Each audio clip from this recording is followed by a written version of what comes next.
வணக்கம். இப்போது நீங்கள் பார்த்து கொண்டு இருக்கிறது டிஎம்எஸ் ஐயாவுக்கு வாய்ப்புகள் கொடுத்த இசையமைப்பாளரோட புகைப்படங்கள். சில புகைப்படம்லாம் நம்மளால் கண்டுபிடிக்க முடியல, ஆனால் சிலது மட்டும்தான் நம்மளுக்கு கிடச்சிது. அதில் நம்ம விஜயபாஸ்கர், வி குமார், இன்னும் சில பேரை சொல்லிட்டு போகலாம். அந்த மாதிரி புகைப்படம்லாம் எல்லாருக்கும் தெரியும்.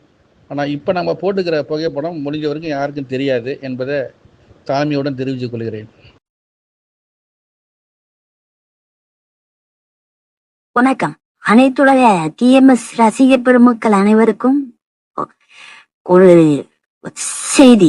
ஐயா டிஎம்எஸ் ஐயா அவர்களை பற்றி.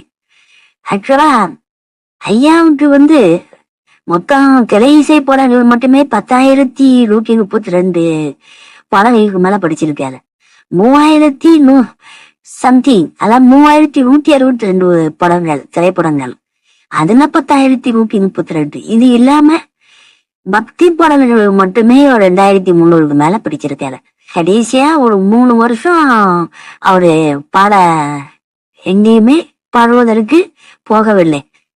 2010 பி சுஷிலா அம்மா கூட படித்த பாடல்கள் தான் அவர் கடைசியாக படித்த பாடல்.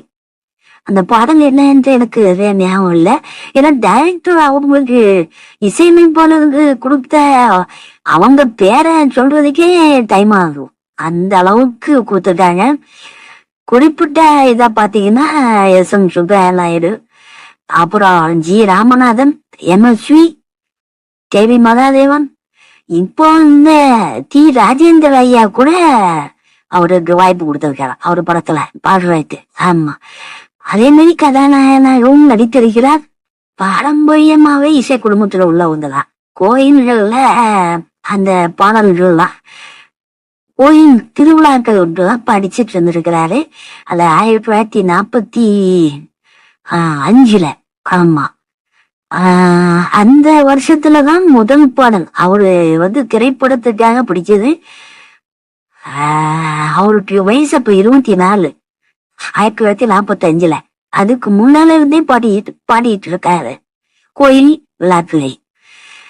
அப்படிப்பட்ட ஐயா டி.எம். சௌந்தரராஜன் அவர்கள் கதாநாயகனாகவும் நடித்திருக்கிறார்.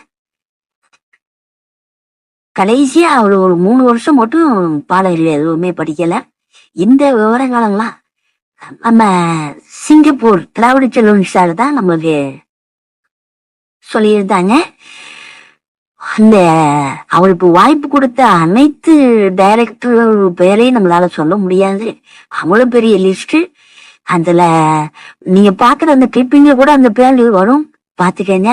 குறிப்பா எம்.எஸ்.வி. ஐயா அதிக படங்களுக்கு இசையமைத்து இருக்கார். ஆமா, ஐயாவுடைய பாடல்கள்ல இதுதான் உண்மை. இந்த டீடைல்ஸ் அவ்வளோத்தையுமே நம்ம ஐயா சிங்கப்பூர் திராவிட செல்வன் சார் தான் கொடுத்திருக்கார். மிகவும் நன்றி, வணக்கம்.